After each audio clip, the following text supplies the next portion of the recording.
Dimohon berdiri, Yang Mulia Majelis Hakim Konstitusi memasuki ruang persidangan.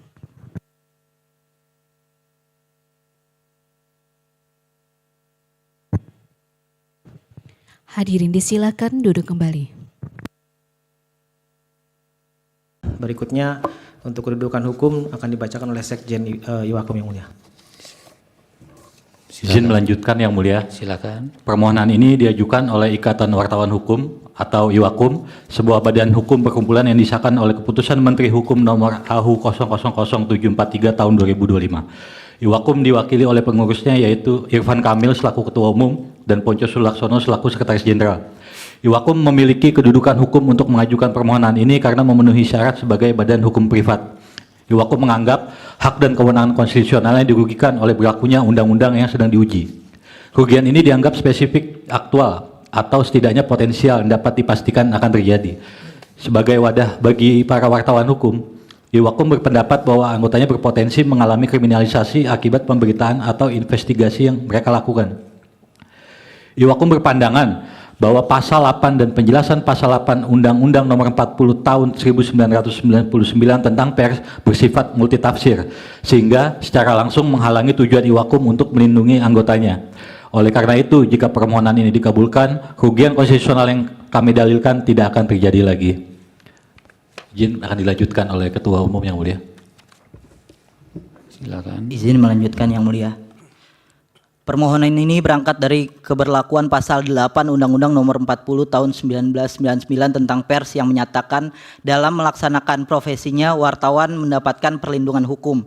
Adapun penjelasan pasal 8 memperluas maknanya dengan menyebut bahwa perlindungan hukum adalah jaminan perlindungan pemerintah dan atau masyarakat kepada wartawan dalam menjalankan fungsi, hak, kewajiban dan perannya sesuai dengan ketentuan perundang-undangan yang berlaku.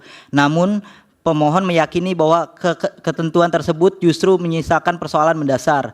Rumusan ini alih-alih memberikan kepastian justru menimbulkan ketidakjelasan yang berpotensi merugikan wartawan dalam menjalankan tugasnya. Oleh karena itu, pemohon berpendapat kedua norma tersebut bertentangan secara bersyarat dengan pasal 1 ayat 3, pasal 28D ayat 1 dan pasal 28G ayat 1 Undang-Undang Dasar Negara Republik Indonesia tahun 1945. Untuk memperjelas, izinkan pemohon menguraikan alasan permohonan sebagai berikut. Pertama, terkait ketidakpastian hukum. Rumusan perlindungan hukum dalam pasal 8 dan penjelasannya bersifat multitafsir dan tidak memberikan kejelasan mekanisme. Berbeda dengan profesi advokat atau jaksa yang memiliki perlindungan hukum rinci, wartawan justru tidak mendapatkan kepastian prosedur ketika menghadapi masalah hukum. Kondisi ini jelas bertentangan dengan prinsip negara hukum dan jaminan kepastian hukum yang adil sebagaimana diatur dalam pasal 1 ayat 3 dan pasal 28D ayat 1 UUD 1945. Kedua, terkait ancaman terhadap kehormatan dan rasa aman, ketiadaan pengaturan yang tegas membuka peluang kriminalisasi dan tindakan kesewenang-wenangan terhadap wartawan. Kami mencontohkan ada kasus Muhammad Asrul dan Dianta, bukti nyata di mana mereka dipidana karena karya jurnalistiknya.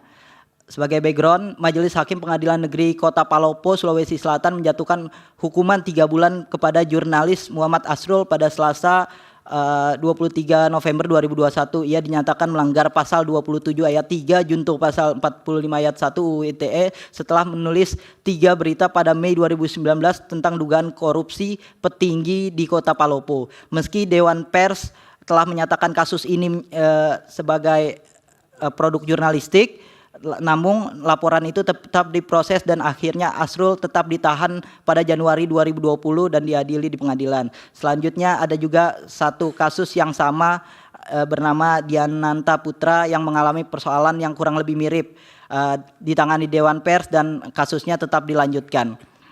Meski bebas, ia tidak menyangka bahwa pekerjaannya sebagai jurnalis membuatnya mendekam di balik jeruji besi. Yang mulia, beberapa hari lalu pewarta foto di Jakarta juga mengalami kekerasan yang mulia dan saat ini sedang meliput di MK, ada di belakang yang mulia. Yang mulia, situasi ini menciptakan efek gentar yang membuat wartawan takut mengungkap kasus sensitif termasuk korupsi dan pelanggaran HAM. Padahal hak atas perlindungan diri, kehormatan, martabat, dan rasa aman merupakan hak konstitusional yang dijamin dalam pasal 28G ayat 1 Undang-Undang Dasar 1945. Langsung petitum yang mulia. Silakan. Berdasarkan seluruh uraian sebagaimana disebutkan di atas, pemohon memohon kepada Majelis Hakim Mahkamah Konstitusi yang memeriksa dan mengadili permohonan ini untuk berkenan memutus: pertama, mengabulkan permohonan para pemohon untuk seluruhnya. Yang kedua, menyatakan pasal 8 Undang-Undang Nomor 40 Tahun 1999 tentang pers bertentangan secara bersyarat conditionally unconstitutional dengan Undang-Undang Dasar Negara Republik Indonesia tahun 1945 dan tidak mempunyai kekuatan hukum mengikat sepanjang tidak dimaknai, mohon izin yang mulia, ada renvoy, sepanjang tidak dimaknai tindakan kepolisian dan gugatan perdata tidak dapat dilakukan kepada wartawan yang dalam menjalankan profesinya sepanjang berdasarkan kode etik pers, atau dalam menjalankan profesinya pemanggilan, pemeriksaan, penggeledahan, penangkapan, dan penahanan kepada wartawan hanya dapat dilakukan setelah mendapatkan izin dari Dewan Pers.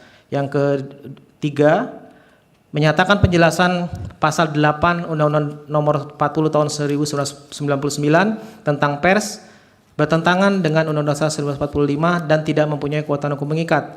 4. Memerintahkan pemuatan putusan ini dalam berita negara Republik Indonesia sebagaimana mestinya, atau apabila Majelis Hakim Mahkamah Konstitusi berpendapat lain, mohon putusan yang sadalilnya ex aequo et bono. Terima kasih yang mulia. Baik, terima kasih.